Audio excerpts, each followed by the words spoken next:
Hello বন্ধুরা, আজকের গল্পের নাম মাঝরাতের যাত্রী। তো চলুন গল্পটি শুরু করি। রাত তখন প্রায় 2:30। ঝড় বৃষ্টির পর রাস্তা ভিজে চকচক করছে।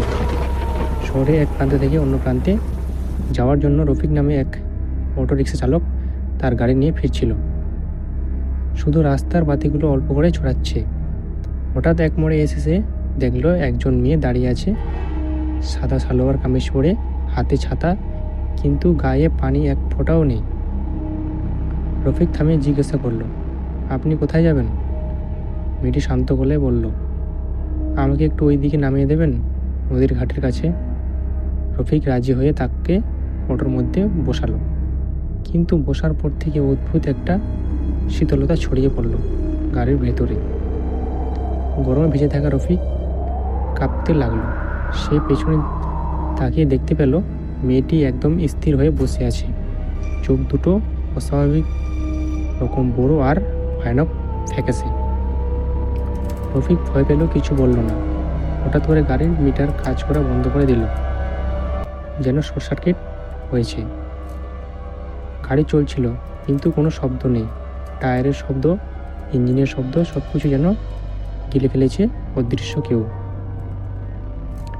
মেয়েটি হঠাৎ জিজ্ঞাসা করল, আপনি কি জানেন এই রাস্তায় এক সময়ে অনেক দুর্ঘটনা হতো, অনেকেই আর বাঁচতে পারেনি?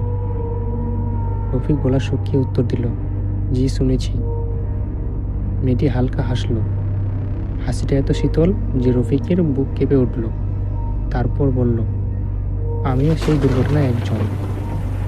রফিক ভয়ে ব্রেক কষল, কিন্তু চারপাশে কোনো শব্দ হলো না।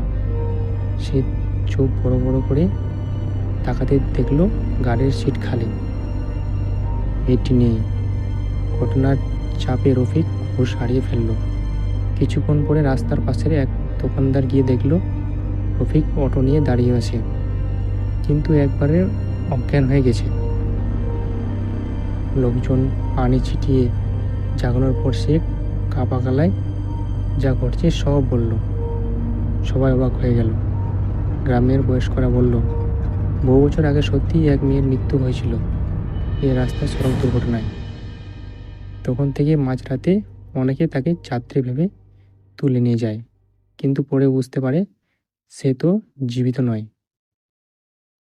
সেদিনের পর থেকে রফিক আর কখনো রাত জেগে গাড়ি চালায়নি। আজও যখন ঝড় বৃষ্টি নামে, লোকজন বলে সাদা পোশাকের এই মেয়েটিকে মাঝরাতের রাস্তায় একা দাঁড়িয়ে থাকতে দেখা যায়। তো বন্ধুরা, আজকের গল্প এখানেই। ভিডিওটি ভালো লাগলে অবশ্যই চ্যানেলটিকে সাবস্ক্রাইব করে বেল আইকনটিকে প্রেস করে দেবেন। দেখা হচ্ছে পরের ভিডিওতে।